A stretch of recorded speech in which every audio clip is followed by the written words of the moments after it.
এরকম ফরজ, হজ যে এরকম ফরজ, জিকিরও ওই রকম ফরজ। কমপক্ষে 2 বার সকাল আর বিকাল। আল্লাহু আকবার। কয়বার জিকির করা ফরজ? কোন সময়? সকাল আর সন্ধ্যা। সকাল আর সন্ধ্যা জিকির করা কি নামাজের চাইতে একটুও কম না। হ্যাঁ,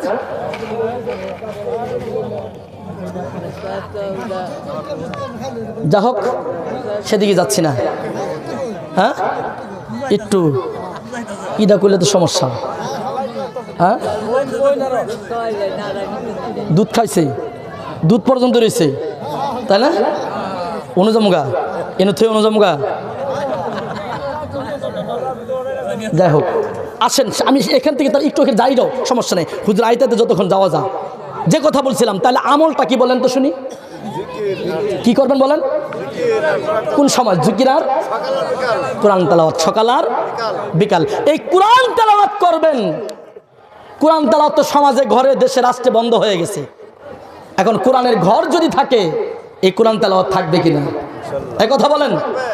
কোরআনের ঘর যদি থাকে, কোরআন ওয়ালারা যদি থাকে পৃথিবীর জমিনে, তাহলে কোরআন তেলাওয়াত চলবে। আর যদি কোরআনের ঘর না থাকে, কোরআন তেলাওয়াত করলে ওয়ালারা যদি পৃথিবীর জমিনে না থাকে, কোরআন তেলাওয়াত বন্ধ হয়ে যাবে কিনা? এটাকে জীবিত রাখার দায়িত্ব কাদের? হ্যাঁ বলেন, কাদের? আমাদের না? জীবিত রাখার পদ্ধতি আছে না? পদ্ধতিটা সিস্টেম করে ব্যবহার করলে। আমি ওদিকে গেলাম না। কইলা আবার রাজনীতি করলেন হুজুর, রাজনীতি করলাম না। যা হোক, সেদিকে যাচ্ছি না। রাজনীতি দরকার নাই। This stage not for political talk. এই মজলিসটা রাজনীতির কিনা জায়গা না, রাজনীতি করার দরকার নাই। একটু হিংস দিয়ে গেলাম। কোরআন পৃথিবীর জমিনে বাস্তবায়ন করার দরকার আছে, নাইলে মুসলমান ধ্বংস হবে। আর যদি কোরআন থাকে, জিকির থাকে, কোরআন পড়নেওয়ালার জন্য, জিকির করনেওয়ালার জন্য আসমানটা তার জন্য নূর হয়ে যাবে, এই জমিনটা তার জন্য নূর হয়ে যাবে। আল্লাহু আকবার। এই কোরআনের একটা ছোট্ট একটা ঘটনা মনে পড়ে গেল। একজন খারাপ একটা সন্তান, খারাপ নেশা করে, নেশাখোর। এখানে শেষ নয়, কোয়ার্টারে যায়, খারাপ জায়গায় যা।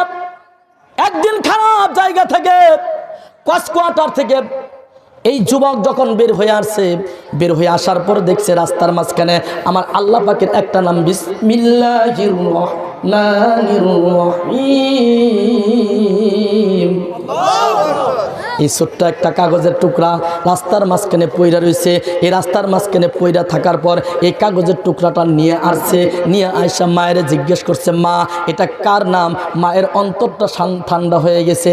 কেন ঠান্ডা হয়ে গেছে? এই ছেলে তো খারাপ, এই ছেলে পাপ কাজ করে, এই ছেলে নেশা করে, এই ছেলে এমন কোনো অন্যায় নাই, এই ছেলে করে না। আজকে আমার আল্লাহর নাম নিয়ে আসছে, আমার মনে হয় আমার সন্তানকে আল্লাহ কবুল করেছে।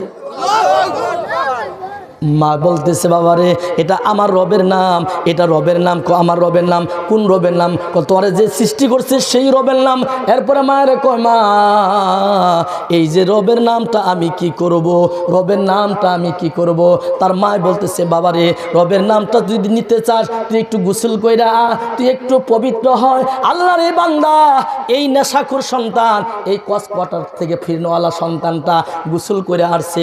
গোসল করে আসার পর আমার আল্লাহ পাকের একটা নাম বিসমিল্লাহির রহমানির রহিমের, এই নামটাকে হাতের মাঝখানে নিয়া বলছে, এই যে মকমল কাপড়টা আছে, মকমল কাপড় দিয়া এমনি ভাবে কি করবি, সুন্দর করে পেঁচা তোর মাথার উপরে রাখবি।